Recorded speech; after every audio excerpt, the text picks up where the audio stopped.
অনেক বড় পাতিলা বসাই দিছি। আজকে অনেকগুলো মানুষ মিলে রান্না করব, আর অনেকগুলো মানুষ মিলে এই পাতিলাতে রান্না করা বিরিয়ানি খাবো। তো আসসালামু আলাইকুম ফ্রেন্ডস, এই যে দেখতেছেন বড় পাতিলা বসাই দিছি। আসলে এর কাহিনী হলো, আজকে আমাদের বাসায় অনেক মেহমান আছে, বাপের বাড়িতে গেছি। তো ওইখানে মানে খালাম্মা আসছে, তারপর খালাতো ভাইয়ের বউ আসছে। তো এই যে দেখেন আমার ভাবি, আজকে আমার ভাবি, আমি আর কেটা কেটা এই রান্নায় সামিল হবে সবাই আস্তে আস্তে দেখতে পাবেন।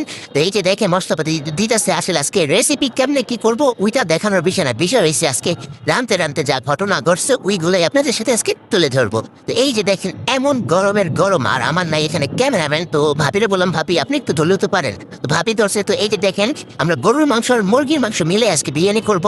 তো প্রথমে সবগুলা খেতে ঢেলে দিয়েছিলাম, পরে মনে হলো যে না, গরুর মাংসটা আগে দিয়ে দেয়, ওইটা কষানো হইলে পরে ফার্মের মুরগিটা দিয়ে দিব। আর বিশ্বাস করেন যেদিন এই রান্নাটা করছি ওরে বেশি গরম ছিল। তো কি করার, গরম হইলে কি করার, খাবার তো খাইতে হবে। আর তাছাড়া আমি যদি এখানে আসি, আমার আম্মা কোনো কিছু রান্না করলে বলবে যে যা তুই যে রান্না কর, তুই রান্না করলে মজা হবে। তো এইখানে তো শুধু ভাই আমি রান্না করতেছি না, দেখেন এইখানে কিন্তু বাবুর্চির অভাব নাই। এই যে দেখেন আমার জামাই আসছে নাড়াচাড়া করতে। ওনার আবার একটা অভ্যেস আছে, আমি কোনো কিছু রান্না করলে এক পর্যায়ে আইসে একটু নাড়াচাড়া করবে, খাইতে মজা হলে ওনার মানে ক্রেডিট নেওয়ার জন্য বলবে যে আমি এটা করছিলাম ওইটা করছিলাম এর জন্য মজা হয়েছে। তো যাই হোক, এটা ওনার মানে সবসময় উনি এটা করে। তো আমার জামাই এখানে একটু আসছে কেরামতি দেখাইতে, সর্দারি করতে।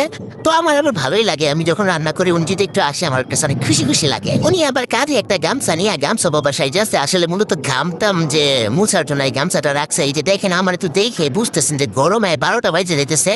তো বিরিয়ানি তো রান্না চলতেছে স্টেপ বাই স্টেপ, এটা সেটা তো দেওয়া হইতেছে। আরেকটা কথা, আমরা যে এখানে রান্না করতেছে এটা হইলো আপনার রুমের ভিতরে না, এটা হইলো ছাদের সিঁড়ির যে সাইডটা, মানে ওইখানে যে খালি জায়গাটা ওইখানে, হয়তো আপনারা বুঝতে পারতেছেন। তো এখানে রান্না করার কারণ হইলো, মানে আগে আমাদের ফ্ল্যাটে সবার ফ্ল্যাটেই মানে ছিল, চুলা ছিল। তো যে কোনো এক কারণে এখন এইখানে আনা হয়েছে। তো সব ফ্ল্যাটের মানুষ এখানে রান্না করে, এর জন্য আশপাশটা একটু এইরকম জানেনই তো, মানে নিজস্ব না হইলে, এটা যদি যৌথভাবে হয় তাহলে চুলার আশেপাশের পরিবেশটা অতটা সুন্দর দেখায় না। আর যেহেতু এখানে খোলামেলা বাহিরে, এর জন্য এরকম। তো সবাই এই জায়গাটা স্কিপ করেন, সবাই শুধু লক্ষ্য করেন যে বিরিয়ানি রান্না হইতেছে আর রান্নাটা কে কে করতেছে। তো আমার ভাবি চাল ধুয়ে এখানে চাল দিয়ে দিছে। আর আমার ভাবি মানুষটা অনেক ভালো। উনি যখন আমি স্কুলে পড়তাম মাঝে মধ্যে আমাদের বাসায় আসলে মানে অনেক আদর যত্ন করতো। উনি রান্না বান্না করে খাওয়াইতো, আমাদের কাপড় চুপড় এগুলো ধুয়ে দিত। তো তাই এই যে দেখেন আমার জামাই ঘামতেছে, আমি উনারে বাতাস করতেছি। অথচ আমি কষ্ট করে এতক্ষণ রান্না করতেছিলাম, আমারে কিন্তু বাতাস করা দরকার ছিল। আমারে বাতাস না করে উল্টা উনি একটু কি সর্দারি করতেছে, উনারই আমার বাতাস করা লাগতেছে। তো এইখানে এসে গেছে শাশুড়ি। আসলে আমার শাশুড়ি না, আমার যাওয়ার শাশুড়ি, মানে আমার আম্মা যান। তো আমার আম্মা যান এইখানে দেখেন আবার এসে হাত লাগাইছে।